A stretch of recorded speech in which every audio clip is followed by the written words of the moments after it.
ಶ್ರೀಗುರುಭ್ಯೋ ನಮಃ ಪರಮಗುರುಭ್ಯೋ ನಮಃ ಶ್ರೀಮದಾನಂದತೀರ್ಥಭಗವತ್ಪಾದಾಚಾರ್ಯಗುರುಭ್ಯೋ ನಮಃ ವ್ಯಾಸಾಯ ಭವನಾಶಾಯ ಶ್ರೀಶಾಯ ಗುಣರಾಶಯೇ ಹೃದ್ಯಾಯ ಶುದ್ಧವಿದ್ಯಾಯ ಮಧ್ವಾಯ ಚ ನಮೋ ನಮಃ ಅಭ್ರಮಂ ಭಂಗರಹಿತಂ ಅಜರಂ ವಿಮಲಂ ಸದಾ ಆನಂದತೀರ್ಥಮತುಲಂ ಭಜೆ ತಾಪತ್ರಯಾಪಹಂ ಮಿಥ್ಯಾಸಿದ್ಧಾಂತದುರ್ಧ್ವಾಂತವಿಧ್ವಂಸನವಿಚಕ್ಷಣಃ ಜಯತೀರ್ಥಾಖ್ಯತರಣಿಃ ಭಾಸತಾಂ ನೋ ಹೃದಂಬರೆ ನ್ಯಾಯಚಂದ್ರಿಕಯಾ ಯುಕ್ತಂ ನ್ಯಾಯಾಮೃತಕಲಾನಿಧಿಂ ತರ್ಕೋಡುತಾಂಡವಕೃತಿಂ ವ್ಯಾಸತೀರ್ಥವಿದುಂ ಭಜೆ ಧ್ರುವಾದಿಧ್ವಾಂತರವಯೇ ವೈಷ್ಣವೇಂದೀವರೇಂದವೇ ಶ್ರೀರಾಘವೇಂದ್ರಗುರವೇ ನಮೋತ್ಯಂತದಯಾಲವೇ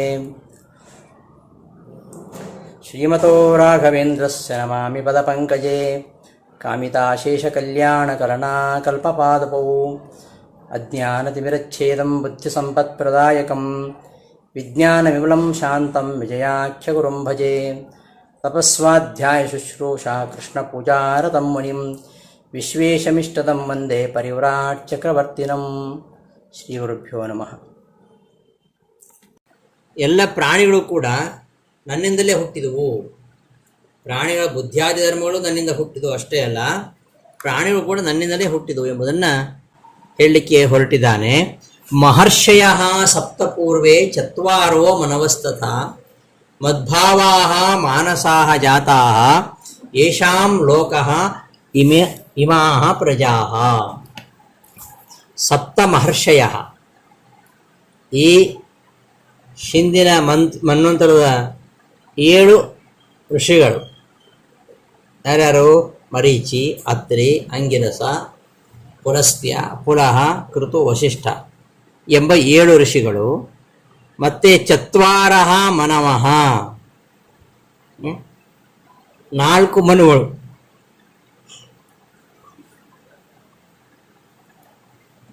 ಮನುಗಳಂದರೆ ಈ ಮನುಗಳ ಮಕ್ಕಳು, ಮೊಮ್ಮಕ್ಕಳು ಎಲ್ಲ ಜೀವರು ಮನುಗಳೇ. ಈ 4 ಜನ ಮನುಗಳಿದ್ದಾರಲ್ಲ, ಸ್ವಯಂಭುವ, ಸ್ವಾರೋಚಿಷ, ರೈವತ, ಉತ್ತಮ, ಈ 4 ಮಂದಿ ಮನುಗಳು. ಅವರಿಂದ ಹುಟ್ಟಿರತಕ್ಕಂಥ ಎಲ್ಲ ಈ ಜೀವರು ಕೂಡ ಅಂತ ಅರ್ಥ. ಅಂತಹ ಮನವಃ ಅವರೆಲ್ಲ ಮದ್ಭಾವಾಹ,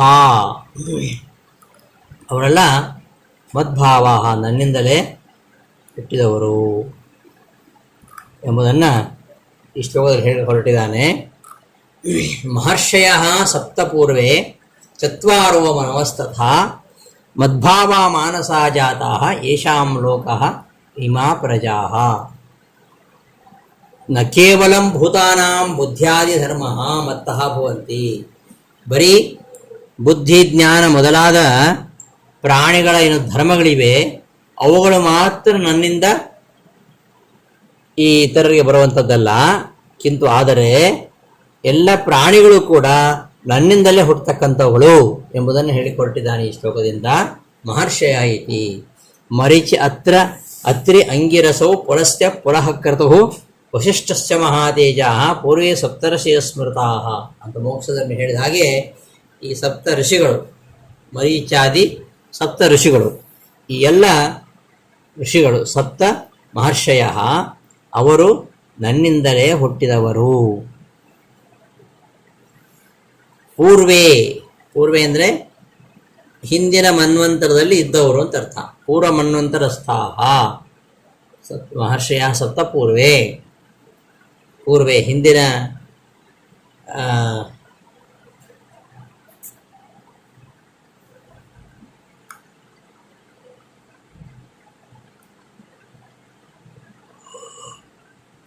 ಹಿಂದಿನ ಮನ್ವಂತರಲ್ಲಿರ್ತಕ್ಕಂತಹ 7 ಮಹರ್ಷಿಗಳು. ಆಮೇಲೆ ಮಾನಸಾಹ ಬ್ರಹ್ಮಣೋ ಮನೋಃ ಅಪತ್ಯತೆಯ ಜಾತಾಃ ಪೂರ್ವೇ ಪ್ರಾಥಮಿಕಾಃ ಚತ್ವಾರಃ ಸ್ವಯಂಭುವ ಸ್ವಾರೋಚಿಷ ರೈವತ ಉತ್ತಮಾಖ್ಯಾಃ ಮನವಃ. ಮಾನಸಾಹ ಬ್ರಹ್ಮಣ ಮಾನಸಾಹ, ಬ್ರಹ್ಮನ ಮನಸ್ಸಿನಿಂದ ಹುಟ್ಟಿದವರು, ಬ್ರಹ್ಮನ ಮನಸ್ಸಿನಿಂದ ಇವರೆಲ್ಲ ಹುಟ್ಟಿದವರು. ಈ 4 ರೀತಿಯ ಈ ಮನುಗಳು ನಾಲ್ವರು ಮನುಗಳು ಸ್ವಯಂಭುವ ಸ್ವಾರೋಶ್ಚ ರೈವತ ಉತ್ತಮ ಎಂಬ ಇವರು ಬ್ರಹ್ಮಣ ಮನಃ ಅಪತ್ಯತೆಯ ಬ್ರಹ್ಮಣ ಮನಸ್ಸಿನಿಂದ ಹುಟ್ಟಿದವರು ಹಿಂದೆ. ಅಂತಹ ಇವರು ಪ್ರಾಥಮಿಕ ಚತ್ವಾರ, ಈ ನಾಲ್ವರು ಪ್ರಸಿದ್ಧರಾಗಿರತಕ್ಕಂತಹ 4 ಜನರು ಬ್ರಹ್ಮದೇವರ ಮನಸ್ಸಿನ ಮಕ್ಕಳು, ಮನಸ್ಸಿಂದ ಹುಟ್ಟಿದವರು. ಇವರೆಲ್ಲರಿಗೂ ಕೂಡ ನಾನೇ ಕಾರಣ, ನನ್ನಿಂದಲೇ ಇವರು ಹುಟ್ಟಿದವರು ಅಂತ ಅರ್ಥ.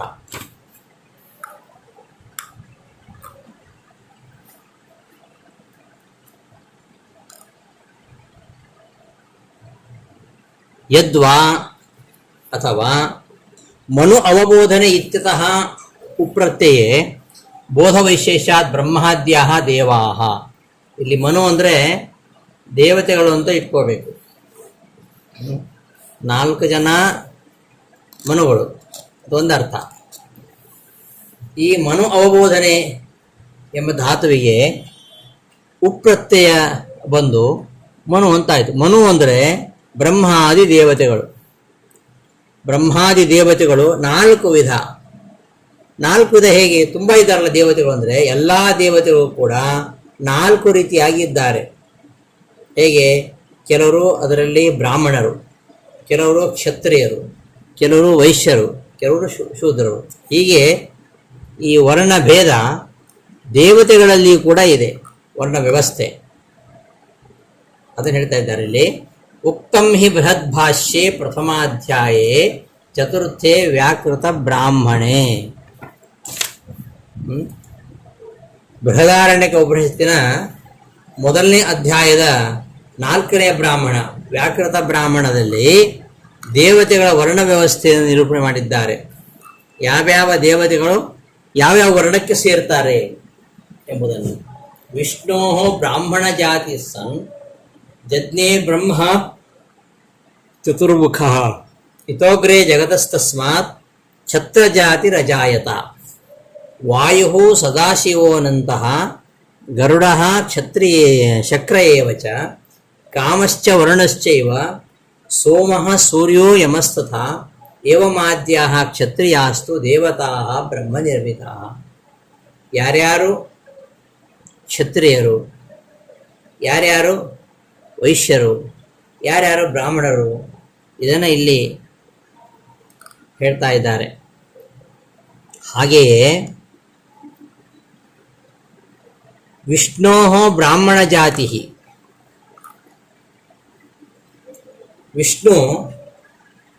ವಿಷ್ಣುವಿನ ಜಾತಿ ಯಾವುದು ಅಂದರೆ ಬ್ರಾಹ್ಮಣ ಜಾತಿ. ಪರಮಾತ್ಮನ ಬ್ರಾಹ್ಮಣ ಜಾತಿ. ಆ ವಿಷ್ಣುವಿನಿಂದ ಚತುರ್ಮುಖ ಬ್ರಹ್ಮದೇವರು ವಿಷ್ಣೋ ಬ್ರಾಹ್ಮಣ ಜಾತಿ ಸನ್ ಜಜ್ಞೆ ಬ್ರಹ್ಮ ಚತುರ್ಮುಖ. ವಿಷ್ಣುವಿನಿಂದ, ವಿಷ್ಣು ಬ್ರಾಹ್ಮಣ ಅಲ್ಲ, ವಿಷ್ಣುವಿನಿಂದ ಬ್ರಹ್ಮ ಹುಟ್ಟಿದ. ಬ್ರಹ್ಮನ ವರ್ಣ ಯಾವುದು ಅಂದರೆ ಅದು ಬ್ರಾಹ್ಮಣ. ಬ್ರಾಹ್ಮಣ. ಇದು ಬೃಹದಾರಣ್ಯಕ ಉಪನಿಷತ್ತಿನಲ್ಲಿ ವಿಚಾರ ಬಂದಿದೆ. ಚತುರ್ಮುಖ ಬ್ರಹ್ಮದೇವರು ಪ್ರಪಂಚದ ಆದಿಯಲ್ಲಿ ಬ್ರಾಹ್ಮಣ ಜಾತಿ ಉಳ್ಳವರಾಗಿ ಹುಟ್ಟಿದರು.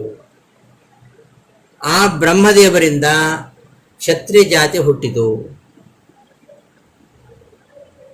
ವಾಯುದೇವರು, ರುದ್ರದೇವರು, ಶೇಷದೇವರು, ಗರುಡದೇವರು, ಇಂದ್ರ ಇವರೇ ಮೊದಲಾದವರು ಬ್ರಹ್ಮನಿಂದ ಜನಿಸಿದಂತಹ ಇವರೆಲ್ಲ ಕ್ಷತ್ರಿಯರು. ಇನ್ನು ಆದಿತ್ಯರು 12 ಜನ ಆದಿತ್ಯರಿದ್ದಾರೆ. 12 ಜನ ಆದಿತ್ಯರಲ್ಲಿ ಈ 4 ಆದಿತ್ಯರು ವಿವಸ್ವಾನ್, ಇಂದ್ರ, ವರುಣ, ವಿಷ್ಣು, ಈ 4ರಿಗಿಂತ ಇತರ 8 ಮಂದಿ ಆದಿತ್ಯರು. ಇವರೆಲ್ಲ ಆದಿತ್ಯರು ಅಂದರೆ ಅದಿತಿಯ ಮಕ್ಕಳು ಆದಿತ್ಯರು. ಅದಿತಿಯಲ್ಲಿ ಹುಟ್ಟಿದವರು ಆದಿತ್ಯರು. ಅವರು 12 ಜನ. ಆ 12ರಲ್ಲಿ 4 ಮಂದಿ ವಿವಸ್ವಾನ್, ಇಂದ್ರ, ವರುಣ, ವಿಷ್ಣು ಇವರಿಗಿಂತ ಇತರರಾಗಿರತಕ್ಕಂತಹ 8 ಮಂದಿ ಆದಿತ್ಯರು. ಅವರು ಮತ್ತೆ ವಾಯುಗಳಲ್ಲಿ ಮುಖ್ಯ ಪ್ರಾಣದಿಂದ ಇತರ ವಾಯುಗಳು, ಮುಖ್ಯ ಪ್ರಾಣವನ್ನು ಹೊರತುಪಡಿಸಿ ಉಳಿದ ವಾಯುಗಳು, ಆ ಎಲ್ಲ ವಾಯುಗಳು ಇವರೆಲ್ಲ ವೈಶ್ಯರು. ಇನ್ನು ಅಷ್ಟವಸುಗಳಿವೆ. ಅಷ್ಟವಸುಗಳಲ್ಲಿ ಅಗ್ನಿ ಇದ್ದಾನೆ. ಅಗ್ನಿಯನ್ನು ಬಿಟ್ಟು ಉಳಿದ 7 ಮಂದಿ ವಸುಗಳು ಅವರು ವೈಶ್ಯರು. ಹಾಗೆಯೇ ಅಶ್ವಿನಿ ದೇವತೆಗಳು, ಪೃಥ್ವಿ ದೇವಿ, ಕಾಲದೇವತೆಗಳು, ಮೃತ್ಯು ದೇವತೆಗಳು ಇವರೆಲ್ಲ ಶೂದ್ರ ದೇವತೆಗಳು ಎಂಬುದಾಗಿ ಅಲ್ಲಿ ಉಲ್ಲೇಖ ಮಾಡಿದ್ದಾರೆ. ಹೀಗೆ ದೇವತೆಗಳಿಗೆ ಸಂಬಂಧಪಟ್ಟಂತಹ ವರ್ಣಗಳೇನಿವೆ ಅವುಗಳನ್ನು ಪ್ರಮಾಣ ಪುರಸ್ಸರವಾಗಿ ಬೃಹದಾರಣ್ಯಕ ಭಾಷ್ಯದಲ್ಲಿ ಆಚಾರ್ಯರು ನಿರೂಪಣೆ ಮಾಡುತ್ತಾರೆ.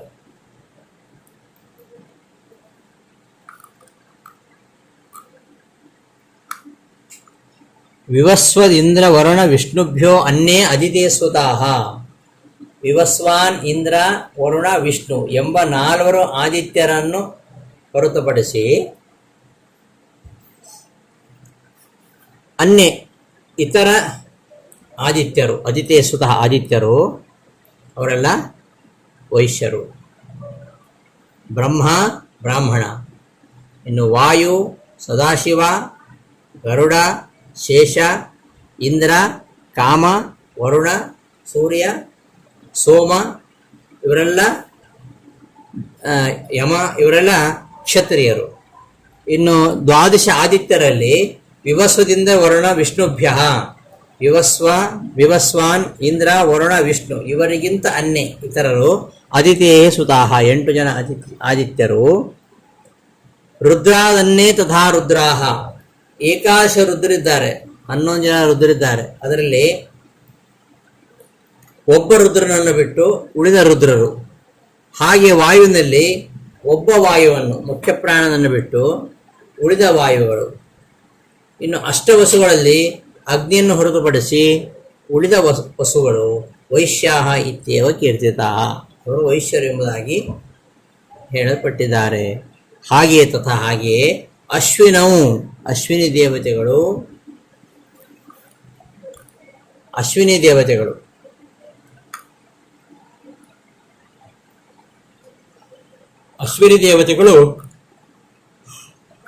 ಅವರು ಶೂದ್ರವರ್ಣಕ್ಕೆ ಸಂಬಂಧಪಟ್ಟವರು ಅಂತ ಹೇಳ್ತಾ ಇದ್ದಾರೆ. ಏಕಾಶ ರುದ್ರರಲ್ಲಿ ಸದಾಶಿವನನ್ನು ಹೊರತುಪಡಿಸಿ ಉಳಿದ 10. ಹಾಗೆಯೇ ಅಷ್ಟವಸುಗಳಲ್ಲಿ ಅಗ್ನಿಯನ್ನು ಬಿಟ್ಟು ಉಳಿದ 7 ವಸುಗಳು ಇವರೆಲ್ಲ ವೈಶ್ಯರು. ಹಾಗೆ ಇಬ್ಬರು ಅಶ್ವಿನಿ ದೇವತೆಗಳು, ಪೃಥ್ವಿ ದೇವಿ, ಕಾಲದೇವತೆ, ಮೃತ್ಯು ದೇವತೆ ಇವರೆಲ್ಲರೂ ಶೂದ್ರ ದೇವತೆ ಎಂಬುದಾಗಿ ಉಲ್ಲೇಖಿಸಲ್ಪಟ್ಟಿದ್ದಾರೆ. ಹೀಗೆ ದೇವತೆಗಳಿಗೆ ಸಂಬಂಧಪಟ್ಟಂತಹ ವರ್ಣಗಳು ಪ್ರಮಾಣ ಸಿದ್ಧ ಆಗಿವೆ ಎಂಬುದನ್ನು ಬೃಹದಾರಣ್ಯಕ ಉಪನಿಷತ್ತಿನ ವ್ಯಾಖ್ಯಾನ ಮಾಡಬೇಕಾದ್ರೆ ಭಾಷ್ಯದಲ್ಲಿ ಆಚಾರ್ಯರು ಉಲ್ಲೇಖ ಮಾಡಿದ್ದಾರೆ.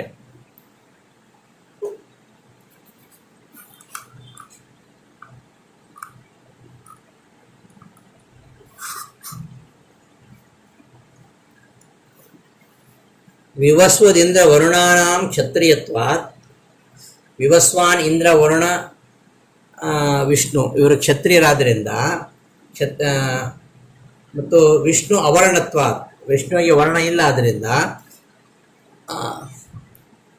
ಅವರಿಗಿಂತ ಬೇರೆ ಆಗಿರತಕ್ಕಂಥವ್ರು, ತೇಭ್ಯ ಅನ್ಯೇ ಅವರಿಗಿಂತ ಇತರ ಆಗಿರತಕ್ಕಂಥವರು ಅಷ್ಟೌ ಆದಿತ್ಯಾಹ ಗ್ರಾಹ್ಯ ಇತಿ ವಿಷ್ಣುಭ್ಯ ಇತ್ಯುಕ್ತಂ. ಇಲ್ಲಿ ವಿಷ್ಣುಭ್ಯ ಅಂತ ಹೇಳಿದ್ದು.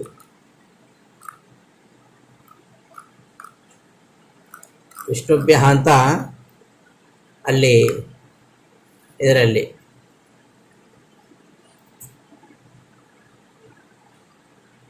ವಿವಸ್ವದಿಂದ ವರುಣ ವಿಷ್ಣುಭ್ಯ ಅಂತ ಬಹುವಚನ ಹೇಳಿದ್ದು ಯಾಕೆ ಅಂದರೆ ಅದಕ್ಕೆ ಹೇಳ್ತಾ ಇದ್ದಾರೆ, ಅಷ್ಟೌ ಆದಿತ್ಯಾ ತೇಭ್ಯ ಅನ್ಯೇ ಅಷ್ಟೌ ಆದಿತ್ಯಾ ಗ್ರಾಹ್ಯಾ ಇತಿ ವಿಷ್ಣುಭ್ಯ ಇತ್ಯುಕ್ತಂ. ಅಷ್ಟವಸುಗಳಲ್ಲಿ ಈ ಅಗ್ನಿಗಿಂತ ಇತರ 7 ಮಂದಿ ವಸುಗಳು ಅವರು ವೈಶ್ಯರು ಅಂತ. ಸತ್ತೈವ ಅಗ್ನೇಹೇ ಬ್ರಾಹ್ಮಣತ್ವ, ಅಗ್ನಿ ಬ್ರಾಹ್ಮಣ ಆದ್ದರಿಂದ ಅನ್ನೆ ಅಂತ ಹೇಳಿತು. ಅಗ್ನಿಗಿಂತ ಇತರರು ಅಂದರೆ ಸಪ್ತೈವ ವಸವ ವೈಶ್ಯ, 7 ವಸುಗಳು ವೈಶ್ಯರು. ಸದಾಶಿವಸ್ಯ ಕ್ಷತ್ರಿಯತ್ವಾತ್ ರುದ್ರಾದನ್ಯೇ ಇತ್ಯುಕ್ತಂ. ರುದ್ರಾದನ್ಯೆ ಅಂತ ಹೇಳಿದ್ದು ಯಾಕೆಂದರೆ ಏಕಾಶುದ್ಧದಲ್ಲಿ ಒಬ್ಬ ರುದ್ರ, ಸದಾಶಿವ ಎಂಬ ಒಬ್ಬ ರುದ್ರ ಅಂದರೆ ರುದ್ರದೇವರು, ಅವರನ್ನು ಹೊರತುಪಡಿಸಿ ಉಳಿದ 10 ರುದ್ರರು, ದಶೈವ ರುದ್ರಾಹ ವೈಶ್ಯಾಹ, 10 ರುದ್ರರು ವೈಶ್ವರು. ಇವರೆಲ್ಲ ಮದ್ಭಾವಾಹ, ಮತ್ತಃ ಭಾವಃ, ಭಾವ ಅಂದರೆ ಜನ್ಮ, ಮತ್ತಃ ಭಾವಃ ಜನ್ಮ ಏಷಾಂತೆ ಮದ್ಭಾವಾಹ, ನನ್ನಿಂದ ಜನ್ಮವನ್ನು ಹೊಂದಿದವರು. ಮತ್ತಃ ಏವ ಉತ್ಪತ್ತಿಮಂತಹ ಇತ್ಯರ್ಥಃ, ನನ್ನಿಂದಲೇ ಹುಟ್ಟಿದವರು ಅಂತ ಅರ್ಥ. ಲೋಕೆ ಇಮಾಹ ಪ್ರಜಾಹ ಯೇಷಾಂ ಪ್ರಾಗುಕ್ತಂ ಅನೂನಾಂ ಪುತ್ರ ಪೌತ್ರಾದಿ ರೂಪೇಣ ವರ್ತಂತೆ ತೇ ಮದ್ಭಾವಾಹ ಇತ್ಯನ್ವಯ. ಶ್ಲೋಕದ ಅನ್ವಯ ಹೇಳ್ತಾ ಇರೋದು.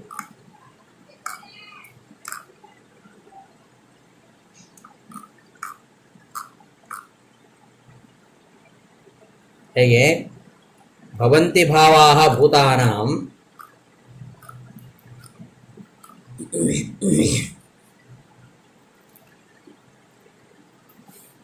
ಲೋಕೆ ಇಮಾಹ ಪ್ರಜಾಹ ಯೇಷಾಂ ಪ್ರಾಗುಕ್ತಮನೂನಾಂ, ಈ ಎಲ್ಲ ಪ್ರಜೆಗಳು ಯೇಷಾಂ ಪ್ರಾಗುಕ್ತಮನೂನಾಂ, ಹಿಂದೆ ಹೇಳಿರ್ತಕ್ಕಂತಹ 4 ಮಂದಿ ಮನುಗಳು, ಇವರೆಲ್ಲ ಮತ್ತಃ ಇವ, ನನ್ನಿಂದಲೇ ಹುಟ್ಟಿದವರು.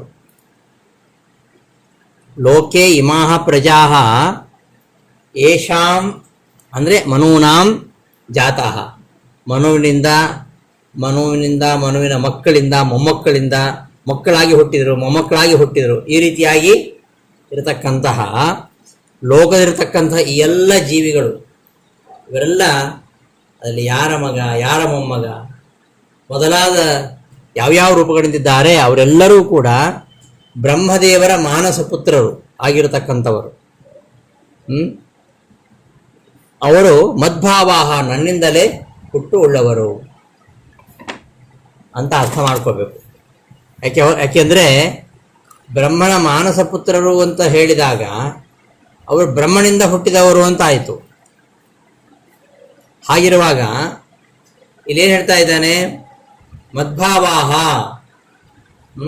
ಎಲ್ಲರೂ ನನ್ನಿಂದಲೇ ಜನ್ಮವುಳ್ಳವರು ಅಂತ ಹೇಳಿದಾಗ, ಹಾಗಾದರೆ ಈ ಬ್ರಹ್ಮದೇವರು ಸೃಷ್ಟಿಕರ್ತರು ಎಂಬುದಾಗಿ ಹೇಳಿದ್ದಾರೆ. ಮತ್ತೆ ಮನುಗಳನ್ನು ಬ್ರಹ್ಮ ಸೃಷ್ಟಿ ಮಾಡಿದ, ತನ್ನ ಮನಸ್ಸಿಂದ ಸೃಷ್ಟಿ ಮಾಡಿದ ಅಂತ ಭಾಗವತದಲ್ಲಿ ಉಲ್ಲೇಖ ಮಾಡ್ತಾರೆ. ಹೀಗೆ ಬ್ರಹ್ಮದೇವರಿಂದ ಸೃಷ್ಟಿಸಲ್ಪಟ್ಟಂತಹ ಸ್ವಯಂಭೂ ಮೊದಲಾದ ಮನುಗಳು ಪರಮಾತ್ಮನಿಂದ ಹುಟ್ಟಿದವರಂತಾಗುವುದು ಹೇಗೆ? ಆದ್ದರಿಂದ ಪರಮಾತ್ಮ ಹೇಳಿದ ಸರಿ ಇಲ್ಲ ಅಂತ ಒಂದು ಆಕ್ಷೇಪಕ್ಕೆ ಅವಕಾಶ ಇದೆ. ಸಾಕ್ಷಾತ್ತಾಗಿ ಅದಕ್ಕೆ ಉತ್ತರ ಏನು ಅಂದರೆ, ಸಾಕ್ಷಾತ್ತಾಗಿ ಬ್ರಹ್ಮದೇವರ ಅಂತರ್ಯಾಮಿಯಾಗಿರ್ತಕ್ಕಂತಹ ಪರಮಾತ್ಮನಿಂದಲೇ ಹುಟ್ಟಿದವರು. ಬ್ರಹ್ಮದೇವರು ಅವರ ಹುಟ್ಟಿಗೆ ಒಂದು ದ್ವಾರ ಅಷ್ಟೇ.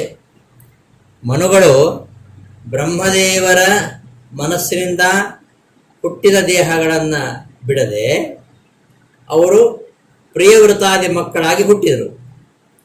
ಹಾಗಾಗಿ ಬ್ರಹ್ಮಮಾನಸ ದೇಹವೂ ಅವರಿಗಿದೆ, ಮತ್ತೆ ಪ್ರಿಯವೃತಾದಿಗಳಿಂದ ಹುಟ್ಟಿದಂತಹ ದೇಹವೂ ಅವರಿಗಿದೆ. ಅವೆರಡು ಒಂದೇ ದೇಹ. ಆದ್ದರಿಂದ ಅವರು ಬ್ರಹ್ಮದೇವರ ಮಾನಸ ಪುತ್ರರಾಗಿದ್ದಾರೆ, ಮನುಗಳಾಗಿದ್ದಾರೆ. ಈ ವಿಚಾರವನ್ನು ಬೃಹದಾರಣ್ಯಕ ಭಾಷ್ಯದಲ್ಲಿ ನಿರೂಪಣೆ ಮಾಡಿದ್ದಾರೆ. ಅದನ್ನು ವಿವರವಾಗಿ ಅಲ್ಲಿ ನೋಡ್ಬೋದು. ಬೃಹದಾರಣ್ಯಕ ಭಾಷ್ಯದಲ್ಲಿ ಆ ವಿಚಾರವನ್ನು ನೋಡ್ಬೋದು. ಅಂತೂ ಬ್ರಹ್ಮನೊಳಗೆ ಇದ್ದುಕೊಂಡು ಪರಮಾತ್ಮನೇ ಈ ಎಲ್ಲ ಮನುಗಳನ್ನು ಸೃಷ್ಟಿ ಮಾಡಿದ್ದಾನೆ. ಬ್ರಹ್ಮ ನಿಮಿತ್ತ ಅಷ್ಟೇ. ಬ್ರಹ್ಮನ ಮಾನಸ ಪುತ್ರರಾದರು ಅನಿಸಿದರೂ ಕೂಡ ಪರಮಾತ್ಮನಲ್ಲೇ ಅವರು ಹುಟ್ಟಿದವರು ಅಂತ ಅರ್ಥ ಮಾಡ್ಕೊಳ್ಬೇಕು.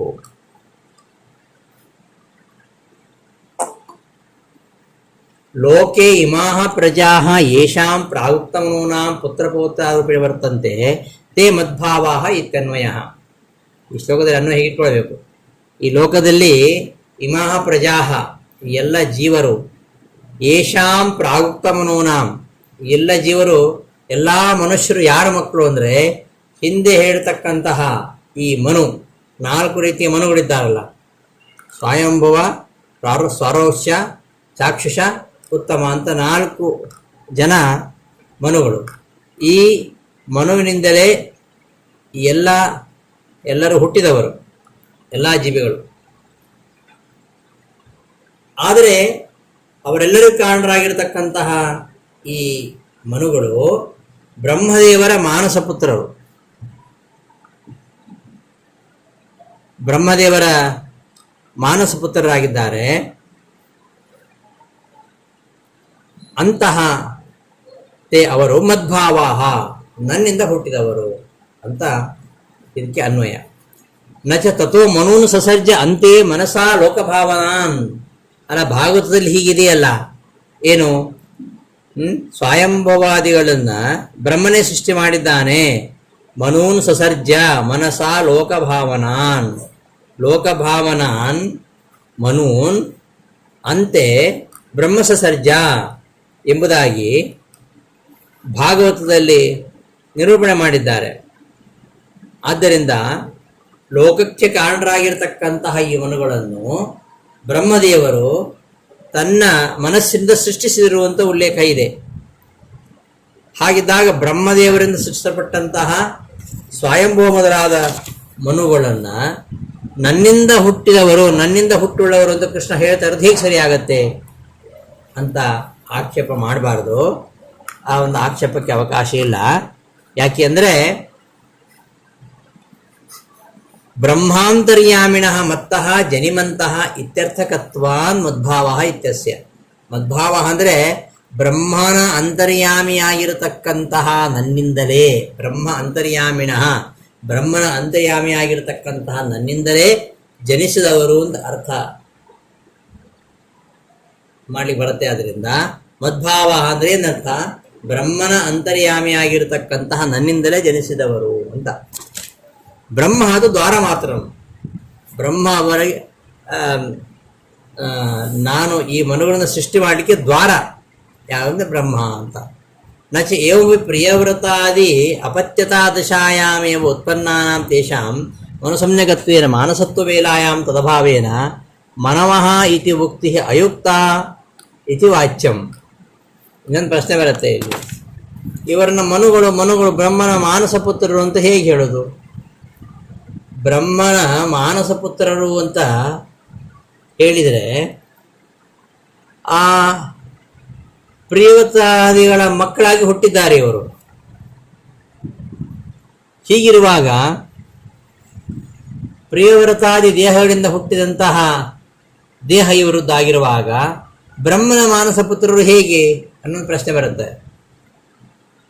ಆದರೆ ಈ ಮನುಗಳು ಆ ಬ್ರಹ್ಮದೇವರ ಮನಸ್ಸಿನಿಂದ ಹುಟ್ಟಿರತಕ್ಕಂತಹ ದೇಹವನ್ನು ಬಿಡದೆಲೆ ಪ್ರಿಯವೃತಾದಿಗಳ ಮಕ್ಕಳಾಗಿ ಹುಟ್ಟಿದ್ದಾರೆ. ಆ ಬ್ರಹ್ಮದೇವರ ಮಾನಸ ಪುತ್ರರಾಗಿ ಏನು ಹುಟ್ಟಿದ್ದಾರೆ ಅದೇ ದೇಹದಿಂದಲೇ ಇವರು ಪ್ರಿಯವೃತಾದಿಗಳ ಮಕ್ಕಳಾಗಿ ಹುಟ್ಟಿದ್ದಾರೆ. ಹಾಗಾಗಿ ಬ್ರಹ್ಮ ನಿರ್ಮಿತವಾಗಿರತಕ್ಕಂತಹ ಮಾನಸ ದೇಹ ಹಾಗೂ ಪ್ರಿಯವೃತಾದಿಗಳಿಂದ ಹುಟ್ಟಿರ್ತಕ್ಕಂತಹ ದೇಹ ಅದೆರಡು ಒಂದೇ ಆಗಿದ್ದರಿಂದ ಬ್ರಹ್ಮದೇವರ ಮಾನಸ ಪುತ್ರರು ಈ ಮನುಗಳು ಆಗಿದ್ದಾರೆ ಅಂತ ಅರ್ಥ ಮಾಡಿಕೊಳ್ಬೇಕು ಎಂಬುದನ್ನು ಬೃಹದಾರಣ್ಯಕ ಭಾಷ್ಯದಲ್ಲಿ ಅಲ್ಲಿ ಟೀಕೆಯಲ್ಲಿ ವಿವರಣೆ ಮಾಡಿದ್ದಾರೆ. ಆದ್ದರಿಂದ ಪ್ರಿಯವ್ರತಾದಿಗಳ ಮಕ್ಕಳಾಗಿ ಹುಟ್ಟಿದಾಗಷ್ಟೇ ಇವರು ಮನು ಅಂತ, ಸ್ವಯಂಭವ ಮನು, ವೈವಸ್ವತ ಮನು ಅಂತೆಲ್ಲ ಉಂಟಲ್ಲ, ಈ ಸ್ವಯಂಭವ ಸಾರೋಚ್ಯ ಚಾಕ್ಷ್ಯ ಮತ್ತು ಉತ್ತಮ ಎಂಬ ಮನುಗಳು ಪ್ರಿಯವ್ರತಾದಿಗಳ ಮಕ್ಕಳಾಗಿ ಹುಟ್ಟಿದಾಗಲಷ್ಟೇ ಇವರು ಮನು ಅಂತ ಹೆಸರನ್ನು ಪಡೆದಿರುವುದರಿಂದ ಅವರಿಗೆ ಬ್ರಹ್ಮದೇವರ ಮಾನಸ ಪುತ್ರರು ಅಂತ ಹೇಗೆ ಆಗ್ತಾರೆ? ಆ ಹೆಸರು ಹೇಗೆ ಬರುತ್ತೆ? ಹಾಗಿರುವಾಗ ಮಾನಸಾಹ ಮನಮಃ ಅಂತ ಇಲ್ಲಿ ಏನು ಶ್ಲೋಕದಲ್ಲಿದೆಯಲ್ಲ, ಮಾನಸಾಹ ಮನಮಃ ಮದ್ಭಾವಾಹ ಮಾನಸಾಹ ಜಾತಾಹ ಮನಮಃ. ಮಾನಸ ಮನಗಳು ಹೇಗೆ ಆಗ್ತಾರೆ ಎಂಬ ಪ್ರಶ್ನೆ ಬರುತ್ತೆ. ಆ ಆಕ್ಷೇಪಕ್ಕೆ ಅವಕಾಶ ಇಲ್ಲ. ಯಾಕೆಂದರೆ ಇವರು ಪ್ರಿಯವ್ರತಾದಿಗಳಿಂದ ಹುಟ್ಟಿದರು. ಪ್ರಿಯವ್ರತಾದಿಗಳು ಹುಟ್ಟಿದ್ರಿಂದಾಗಿ ಮನು ತರಿಸ್ಕೊಂಡಿದ್ದಾರೆ ಮತ್ತು ಬ್ರಹ್ಮದೇವರ ಮಾನಸೋಕ್ತರಾಗಿದ್ದರಿಂದ ಮಾನಸರು ಅಂತ ಅನಿಸ್ಕೊಂಡಿದ್ದಾರೆ. ಆದ್ದರಿಂದ ಆ ಮಾನಸ ದೇಹಕ್ಕೂ ಪ್ರಿಯವ್ರತಾದಿಗಳಿಂದ ಹುಟ್ಟಿದ ಮೇಲೆ ಪಡೆದಂಥ ದೇಹಕ್ಕೂ ಯಾವುದೇ ಒಂದು ಭೇದ ಇಲ್ಲ. ಆದ್ದರಿಂದ ಅದೇ ದೇಹದಿಂದ ಹುಟ್ಟಿದಾರಾದ್ದರಿಂದ ಈ ಥರ ಒಂದು ಆಕ್ಷೇಪಕ್ಕೆ ಅವಕಾಶ ಇಲ್ಲ ಅಂತ ಅಭಿಪ್ರಾಯ. ಮಾನಸ ದೇಹ ತ್ಯಾಗೇನೈವ ಪ್ರಿಯ ಮಾನಸ ದೇಹ ಅತ್ಯಾಗೇನೈವ ನ ಚೈವಮಪಿ ಪ್ರಿಯವೃತಾದಿ ಅಪತ್ಯತಾ ದಶಾಯಾಮೇ ಉತ್ಪನ್ನಾನಾಂ. ಪ್ರಿಯವೃತಾದಿ ರಾಜರಿದ್ದಾರಲ್ಲ, ಅವರಿಗೆ ಮಕ್ಕಳಾಗಿ ಹುಟ್ಟಿದಾಗಲೇ ಇವರಿಗೆ ಮನು ಅಂತ ಹೆಸರು ಬಂದಿರುವುದರಿಂದ ಇನ್ನು ಮಾನಸತ್ವ ವೇಲಾಯಾಮ್ ತದಭಾವೇನ ಅವರು ಬ್ರಹ್ಮನ ಮಾನಸ ಪುತ್ರರಾಗಿದ್ದಾಗ ಅವರನ್ನು ಮಾನಸ ಅಂತ ಹೇಳೋದು. ಈಗ ಪ್ರಿಯವೃತಾದಿಗಳ ಮಕ್ಕಳಾಗಿದ್ದಾಗ ಅವರನ್ನು ಮಾನಸ ಅಂತ ಹೇಳೋದು ಹೇಗೆ? ಇಲ್ಲಿ ಕೃಷ್ಣ ಮಾನಸಾಹ ಮನವಃ ಮದ್ಭಾವಾಹ ಮಾನಸಾಹ ಮನವಃ ಅಂತ ಹೇಳ್ತಾನಲ್ಲ, ಇದು ಹೇಗೆ ಸರಿ ಅಂತಂದರೆ ಇತಿನ ವಾಚ್ಯಂ, ಹೀಗೆ ಹೇಳಬಾರ್ದು.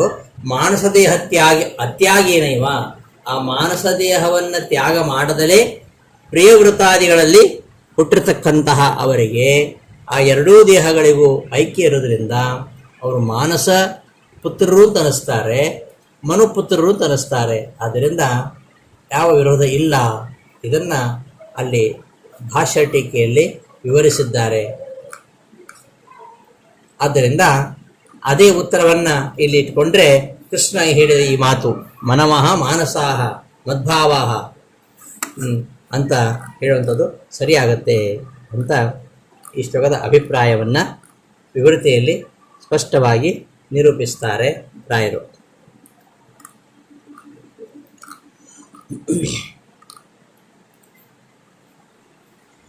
ಈ ರೀತಿಯಾಗಿ ಪರಮಾತ್ಮನ ಈ ಒಂದು ಅಸಾಧಾರಣ ಅನನ್ಯ ಸಾಧಾರಣವಾಗಿರತಕ್ಕಂಥ ಸ್ಥಿತಿಯನ್ನು ಹಿಂದೆ ಹೇಳಿದ್ನಲ್ಲ, ನನ್ನನ್ನು ಯಾರು ತಿಳ್ಕೊಳ್ಳೋಕ್ಕೆ ಸಾಧ್ಯ ಇಲ್ಲ, ದೇವತೆಗಳು ನನ್ನನ್ನು ತಿಳಿಯಲಾರರು, ನನ್ನ ಮಹಿಮೆ ಸುರಗಣಾದಿಗಳ ಅರಿವಿಗೂ ನಿಲುಕುವುದಿಲ್ಲ ಅಂತೇನು ಹೇಳಿದ್ನಲ್ಲ, ಅಂತಹ ಮಹಿಮೆ ಮತ್ತು ಬುದ್ಧಾದಿ ಸರ್ವಧರ್ಮಗಳ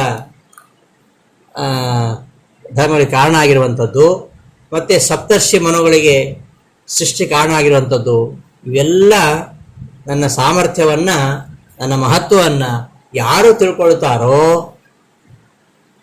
ಅವರಿಗೆ ಧ್ಯಾನ ಮಾಡಲಿಕ್ಕೆ ಸಿದ್ಧಿ ಆಗತ್ತೆ. ಅಂಥವನು ದೃಢವಾಗಿರತಕ್ಕಂತಹ ಧ್ಯಾನದಿಂದ ಯುಕ್ತರಾಗ್ತಾನೆ. ಇಂತಹ ಒಂದು ಮಹಾತ್ಮ್ಯ ಜ್ಞಾನ ಬಂದಾಗ ಅವನಿಗೆ ಧ್ಯೇಯವಾಗಿರತಕ್ಕಂತಹ ವಿಷ್ಣುವನ್ನು ದೃಢವಾಗಿ ಧ್ಯಾನಿಸಲಿಕ್ಕೆ ಆಗತ್ತೆ ಎಂಬುದನ್ನು ಮುಂದಿನ ಶ್ಲೋಕದಲ್ಲಿ ಹೇಳಿಕೊಟ್ಟಿದ್ದಾನೆ. ಏತಾಂ ವಿಭೂತಿಂ ಯೋಗಂಚ ಮಮಯೋ ವೇತ್ತಿ ತತ್ವತಃ ಸೋವಿಕಂಪೇನ ಯೋಗೇನ ಯುಜ್ಯತೆ ನಾತ್ರ ಸಂಶಯ. ಯಾರು ಯಾವನು ಮಮ ನನ್ನ ಏತಾಂ ಇಂತಹ ಅಂದರೆ ಅನನ್ಯ ಸಾಧಾರಣವಾಗಿರತಕ್ಕಂತಹ ವಿಭೂತಿಯನ್ನು ತತ್ವತಃ ಸರಿಯಾಗಿ ಯಹ ವೇತ್ತಿ ಯಾವನು ತಿಳಿತಾನೋ ನನ್ನ ಮಹಿಮೆಯನ್ನು ಹಾಗೂ ಬುದ್ಧಾದಿ ಸರ್ವಧರ್ಮಗಳ ಹಾಗೂ ಸಪ್ತರ್ಷಿ ಮನುಗಳ ಸೃಷ್ಟಿಗೆ ಕಾರಣನಾದವನು ಅಂತ ಹೇಳ್ತಕ್ಕಂತಹ ನನ್ನ ಸಾಮರ್ಥ್ಯ ಅದು ಯೋಗ, ಅದನ್ನು ಯಾವನು ತಿಳ್ಕೊಳ್ತಾನೋ ಸಹ ಅವನು ಅವಿಕಂಪೇನ ಯೋಗೇನ ಒಂದು ದೃಢವಾಗಿರತಕ್ಕಂತಹ ಧ್ಯಾನರೂಪ ಯೋಗದಿಂದ ಸಾಧನದಿಂದ ಅವನು ಯುಕ್ತನಾಗ್ತಾನೆ. ಯುಜ್ಯತೆ ನಾತ್ರ ಸಂಶಯ. ಆದ್ದರಿಂದ ಯಾವ ಸಂಶಯ ಇಲ್ಲ. ಯೋಗಿ ಅವನು ಧ್ಯಾನ ಸಿದ್ಧಿ ಪಡಿಬೇಕಾದರೆ ಈ ನನ್ನ ವಿಭೂತಿಯನ್ನು ಹಾಗೂ ಈ ನನ್ನ ಯೋಗವನ್ನು, ವಿಭೂತಿ ಅಂದರೆ ನನ್ನ ಅನನ್ಯ ಅಸಾಧಾರಣವಾಗಿರತಕ್ಕಂತಹ ಸ್ಥಿತಿ, ಮತ್ತು ಈ ಬುದ್ಧ್ಯಾದಿ ಸರ್ವಧರ್ಮಗಳ, ಆಮೇಲೆ ಸಪ್ತರ್ಷಿಗಳ, ಮನುಗಳ, ಇವರಿಗೆ ಸೃಷ್ಟಿ ಕಾರಣನಾಗಿರುವಂಥದ್ದು, ಈ ಎಲ್ಲ ಸಾಮರ್ಥ್ಯವನ್ನು ಯಾವ ತಿರುತ್ತಾನೋ ಅವನು ಅವಿಕಂಪೇನ ಅಂದರೆ ದೃಢವಾಗಿರತಕ್ಕಂತಹ ಯೋಗದಿಂದ, ಧ್ಯಾನ ಯೋಗದಿಂದ ಅವನು ಯುಕ್ತನಾಗ್ತಾನೆ ಅಂತ ಈ ಶ್ಲೋಕದ ಅರ್ಥ. ಉಕ್ತ ಮಹಾತ್ಮ್ಯ ಜ್ಞಾನ ಸುಫಲಮಾಹ, ಹಿಂದೆ ಹೇಳ್ತಕ್ಕಂತಹ ಮಹಾತ್ಮ್ಯ ಜ್ಞಾನದ ಫಲವನ್ನು ಹೇಳ್ತಾ ಇದ್ದಾನೆ. ಏತಾಮಿತಿ ಏತಾಂ ನಮೇ ವಿದು ಸುರಗಣಾಹ ಇತ್ಯಾದಿನ ಉಕ್ತಾಂ, ನಮೇ ವಿದು ಸುರಗಣ ಎಂಬ ಇತ್ಯಾದಿ ಶ್ಲೋಕಗಳಿಂದ ಉಕ್ತಾಂ ಹೇಳಲ್ಪಟ್ಟ ವಿಭೂತಿಂ ಮಹಿಮೆಯನ್ನು, ವಿಶಿಷ್ಟ ಭವನಂ ಅಂದರೆ ಎಲ್ಲೂ ಇಲ್ಲದೇ ಇರತಕ್ಕಂಥ ಅಸಾಧಾರಣ ಸ್ಥಿತಿಯನ್ನು, ಎಂಥದ್ದದು ಸುರಗಣಾದಿ ಅವೇದ್ಯತ್ವ ರೂಪಾಂ ಮಹತ್ತಾಂ, ಸುರಗಣಾದಿಗಳಿಂದಲೂ ತಿಳಿದಿರತಕ್ಕಂತಹ ಆ ಒಂದು ಮಹತ್ವವನ್ನು, ಮತ್ತು ವಕ್ಷ್ಯಮಾಣ ನಾನಾವಿಧ ಭವನಂ, ಇನ್ನು ಮುಂದೆ ಹೇಳಲಿಕ್ಕಿದ್ದಾನೆ, ಮುಂದೆ ಹೇಳಲಿಕ್ಕಿರತಕ್ಕಂತಹ ನಾನಾ ವಿಧವಾಗಿರತಕ್ಕಂತಹ ಆ ಪರಮಾತ್ಮನ ಇರುವಿಕೆಯನ್ನು, ಯೋಗಂಚ ಬುದ್ಧ್ಯಾದಿ ಸರ್ವಸೃಷ್ಟತ್ವೋಕ್ತಿಯ ಲಬ್ಧಂ, ಬುದ್ಧ್ಯಾದಿ ಸೃಷ್ಟತ್ವ, ಬುದ್ಧಿ ಮೊದಲಾದ ಎಲ್ಲ ವಸ್ತುಗಳನ್ನು ಸೃಷ್ಟಿ ಮಾಡುವಿಕೆ, ಅದನ್ನು ಹೇಳ್ತಕ್ಕಂತಹ, ಅದರಿಂದ ಲಬ್ಧವಾಗಿರತಕ್ಕಂತಹ, ಮತ್ತೆ ಪ್ರಭೋಪದಸ್ಯ ಪ್ರಭಾವತಿ ವ್ಯಾಖ್ಯಾನೇನ ಪ್ರಭೋಪದೇನ ಉಕ್ತಂ ವಾ ಮಮ ಸಾರಪಥ್ಯಂ, ಹಿಂದೆ ಬಂದಿರತಕ್ಕಂತಹ ಪ್ರಭೋಪದ ಅದರ ಅರ್ಥವಾಗಿರತಕ್ಕಂತಹ ಪ್ರಭಾವ ಅಥವಾ ಪ್ರಭೋಪದದಿಂದ ಹೇಳಲ್ಪಟ್ಟಂತಹ ನನ್ನ ಸಾಮರ್ಥ್ಯ, ಇದೆಲ್ಲವನ್ನು ಯಾವನು ತತ್ವತಃ ವೇತಿ ತಿಳ್ಕೊಳ್ತಾನೋ ಅಂಥವನು ಯುಜ್ಯತೆ ಏನ ಯೋಗ ಅಸೌ ಉಪಾಯ ಶಕ್ತಿರೇವಚ ಇತ್ಯುಕ್ತೇ. ಯುಜ್ಯತೆ ಏನ ಯೋಗ, ಯುಜ್ಯತೆ ಯೋಗ ಅಂದ್ರೆ ಏನು? ಯುಜ್ಯತೆ ಏನ ಯೋಗ ಅಸೌ ಉಪಾಯ ಶಕ್ತಿರೇವಚ ಇತ್ಯುಕ್ತೇ. ಯೋಗ ಅಂದ್ರೆ ಅದೇ ಅರ್ಥ. ಯುಜ್ಯತೆ ಏನ ಯೋಗ ಅಸೌ ಉಪಾಯ ಶಕ್ತಿರೇವಚ, ಯುಜ್ಯತೆ ಏನಿತಿ ಯೋಗ, ಯಾವುದರಿಂದ ನಮಗೆ ಬೇಕಾಗಿರತಕ್ಕಂಥ ವಸ್ತು ನಮ್ಗೆ ಸಿಗ್ತದೋ ಅದು ಯೋಗ ಅಂತ ಯೋಗ ಶಬ್ದ ನಿರ್ವಚನ. ಹಾಗಾದರೆ ಯೋಗ ಅಂದರೆ ನಮಗೆ ಬೇಕಾಗಿರತಕ್ಕಂಥ ವಸ್ತುವಿನ ಪ್ರಾಪ್ತಿಗೆ ಬೇಕಾಗಿರತಕ್ಕಂಥ ಉಪಾಯ, ಸಾಮರ್ಥ್ಯ. ಇಂತಹ ಸಾಮರ್ಥ್ಯದಿಂದ ಅದೆಂಥದ್ದು ಅವಿಕಂಪೇನ ದೃಢವಾಗಿರತಕ್ಕಂತಹ, ನಿಶ್ಚಲೇನ ಅವಿಕಂಪೇನ ನಿಶ್ಚಲೇನ ಯೋಗೇನ ದೃಢವಾದ ಯೋಗದಿಂದ, ಯೋಗ ಅಂದ್ರೆ ಏನು? ಧ್ಯಾನರೂಪ ಉಪಾಯದಿಂದ ಯುಜ್ಯತೆ ಯುಕ್ತನಾಗ್ತಾನೋ ಅವನು ಯುಕ್ತನಾಗ್ತಾನೆ ಅವನು. ಅತ್ರ ಅರ್ಥೆ ಸಂಶಯೋ ನ ಇತ್ಯರ್ಥ, ಈ ವಿಷಯದಲ್ಲಿ ಯಾವ ಸಂದೇಹವೂ ಇಲ್ಲ ಅಂತ ಈ ಶ್ಲೋಕದ ಅರ್ಥ. ಮುಂದೆ ಜ್ಞಾನಿಗಳಾದವರು ಪರಮಾತ್ಮನನ್ನು ಇನ್ನೂ ಯಾವ್ಯಾವ ರೀತಿಯಲ್ಲಿ ಉಪಾಸನೆ ಮಾಡಬೇಕು ಎಂಬ ವಿಚಾರವನ್ನು ಮುಂದಿನ ಶ್ಲೋಕಗಳಲ್ಲಿ ಹೇಳ್ತಾನೆ. ಅದನ್ನು ಮುಂದಿನ ಪಾಠದಲ್ಲಿ ನೋಡೋಣ ಅಂತ ಹೇಳ್ತಾ ಈ ದಿನದ ಪಾಠವನ್ನು ಸಮಾಪ್ತಿಗೊಳಿಸ್ತೇನೆ. ಶ್ರೀಕೃಷ್ಣಾರ್ಪಣಮಸ್ತು. ಧನ್ಯವಾದಗಳು.